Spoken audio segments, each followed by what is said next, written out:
তো বন্ধুরা দেখতেই পাচ্ছ এখানে এক ঝুড়ি কাঁচা আম আছে, ওর বাবা হাটের থেকে নিয়ে এসছে। একদম বড় বড় হিমসাগরের কাঁচা আম যেটা হয় সেটা। তো চলো এটার আচার করব। আচারের রেসিপি অবশ্য শেয়ার করতে আমার ভালো লাগে, তাই জন্য তোমাদের সাথে করব। তোমরা সবাই জানো আমের আচার করতে, তো আমি কিন্তু মিষ্টি আচার করব গুড় দিয়ে চিনি দিয়ে। তো চলো কীভাবে আচারটা করি তোমাদের সাথে শেয়ার করি। আজ ভেবেছিলাম বন্ধুরা আচারটা করব। আর আজকেই সূর্যি মামা ওঠেননি, কারণ দুদিন ধরেই আমাদের এখানে বৃষ্টি হচ্ছে, ঠান্ডা ঠান্ডা ওয়েদার। আর আম কেটে রোদেও দিতে পারবো না, মানে একটা বেলা শুকাতে হয়, সেটারও জো নেই। সেই কারণে আম না মানে শুকাতে দিয়েই আমাকে আজকে আচারটা বানাতে হবে। আর আচার যদি আজকে না বানাই আমটা নরম হয়ে যাবে, তো কিছু করার নেই, আজকেই আমাকে আচারটা বানাতে হবে। তো চলো আমগুলো কাটা হয়ে গেছে, তোমাদের সাথে শেয়ার করি।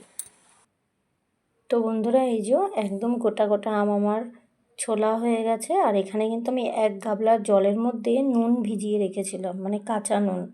তো এই যে দেখো কত কষ বেরিয়েছে। এমনি নর্মাল জলেও রাখলে হতো, তো আমি ভাবলাম একটু বুদ্ধি খাটিয়ে যে এর মধ্যে একটু নুন দিয়ে দিই। তো তাই জন্য নুন দিয়ে ভিজিয়ে রেখেছি। তো কিছুক্ষণ ভেজানো থাকবে, তারপরে আমি এই ঝুড়িটার মধ্যে যেরকম কাটার পিস করে হালকা হলুদ মাখিয়ে আমি এই ঝুড়িটার মধ্যে পাখার মধ্যে হাওয়ায় শুকাতে দিয়ে দেবো। তো এই বুদ্ধিটাই খাটালাম।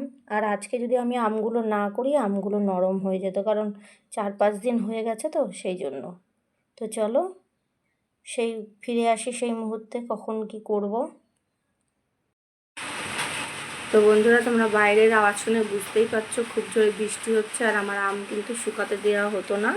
তো দেখতেই পাচ্ছ আমি কিন্তু আমার মন মতন আমগুলো কেটে প্রায় 1-2 ঘন্টা আগে আমি কিন্তু এরকম শুকনো রেখেছো, গায়ে কোনো কিন্তু জল নেই, বুঝতেই পারছো। আমি ধরে তোমাদের দেখাচ্ছি, দেখো কোনো কিন্তু আমের জল নেই এক ফোঁটাও। তো এই হলুদ মাখিয়ে কিন্তু আমি শুকাতে দিয়ে দিয়েছিলাম, মানে ঘরে হাওয়ায়। তো আমি এইভাবেই আচারটা আজকে করে নিচ্ছি। শুকনো মানে রোদে শুকালেও কিন্তু হয়।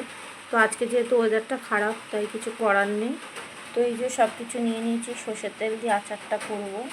আর এখানে হচ্ছে ধনে জিরে শুকনো লঙ্কা খোলা মানে খালি কড়াইতে ভেজে নিয়ে আমি কিন্তু এটা মানে একটু তেলে নিয়ে শিলে বেটে নিয়েছি। তো এই মশলাটা সবাই জানো, রান্না করো যারা ভালোবাসো। আর এখানে ফোড়নে দেবো 5 ফোড়ন আর হচ্ছে শুকনো লঙ্কা। আর এখানে রয়েছে গুড়, মিষ্টি পরিমাণ মতো দেবো, আর এখানে হচ্ছে চিনি। তো চলো এক এক করে তোমাদের সাথে শেয়ার করি আমি আচারটা কীভাবে করছি। তো বন্ধুরা এই যে তেল দেখো পরিমাণ মতো দিয়ে দিয়েছি। আর এখানে কিন্তু ফোড়নে আমি শুকনো লঙ্কা দুটো দিয়ে দিলাম, যেহেতু আমি ভাজা মশলার সময় 4টে দিয়েছি, তো ভাবলাম এতে দুটো দিয়ে একটু ঝাল ঝাল আমার মেয়ে খেতে ভালোবাসে, তো সবাই সবার পরিমাণ মতোই দেবে। আর দিয়ে দিলাম 5 ফোড়ন।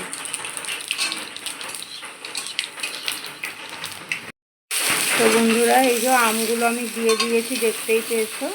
তো এবার একটুখানি নাড়াবো, এটা হালকা একটু ভাজা হয়ে আসলে তারপরে কিন্তু মিষ্টিটা দেবো পরিমাণ মতো। তো বন্ধুরা এখানে পরিমাণ যেটুকুনি আম আছে প্রায় 2 কেজি মতন, তো এখানে 800 গুড় আছে। তো চলো দিয়ে নিই গুড়টা, তারপরে তোমাদের সামনে আসছি। হালকা একটু এখানে তেল আর 5 ফোড়নের এটা মিশিয়ে দিয়ে তারপরে কিন্তু আমি গুড়টা দিয়েছি। তো বন্ধুরা দেখতেই পেয়েছো গুড় দিয়ে এখন কিন্তু নাড়াচ্ছি। আর গ্যাসটা এই সময় আমি মিডিয়াম করে রেখেছি যাতে তলা না লেগে যায়, যেহেতু গুড় দিয়েছি। তো চলো ভালো করে এটা মিশ্রণটা মিশিয়ে নিই আমার গুড়, তারপরে তোমাদের সামনে আসছি। তো বন্ধুরা দেখো আমার গুড় কিন্তু একসাথে পুরো মিশে গেছে, মানে গুড়টা গলে গেছে। আমটা সেদ্ধ হয়ে আসলেই কিন্তু আমের আচার হয়ে যাবে। আমের আচার করতে কিন্তু বেশিক্ষণ সময় লাগে না, তো একটু সময়ের অপেক্ষা, তারপরেই কিন্তু রেডি হয়ে যায় চটপটা মিষ্টি ঝাল আমের আচার। তো চলো আমটা সেদ্ধ হয়ে গেলে তোমাদের সামনে আবার আসছি। তো বন্ধুরা ফাইনালি দেখো আমের আচার আমার রেডি হয়ে গেছে। এখানে গুড় আর আম পুরো একসাথে, গুড়টাও কিন্তু সুন্দর হয়ে গেছে, পাকটা এসে গেছে আম গুড়ের পাক। এবার ফাইনালি এর মধ্যে আমি দেবো ভাজা মশলা, আর আচারটা ভালো থাকার জন্য দেবো হচ্ছে ভিনেগার। তো বন্ধুরা এই যে মশলা দিয়ে দিলাম,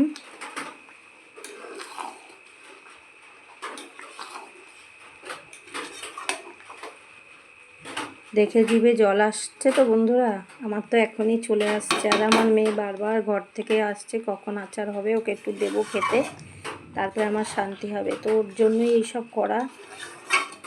তো চলো।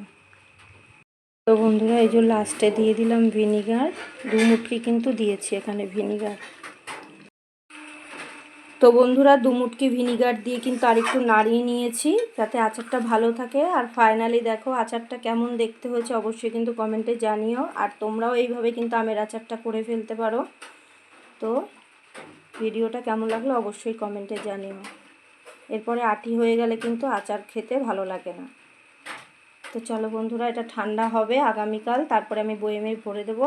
এই ঝুড়ি চাপা দিয়ে এখন এটা ঠান্ডা হতে দেবো।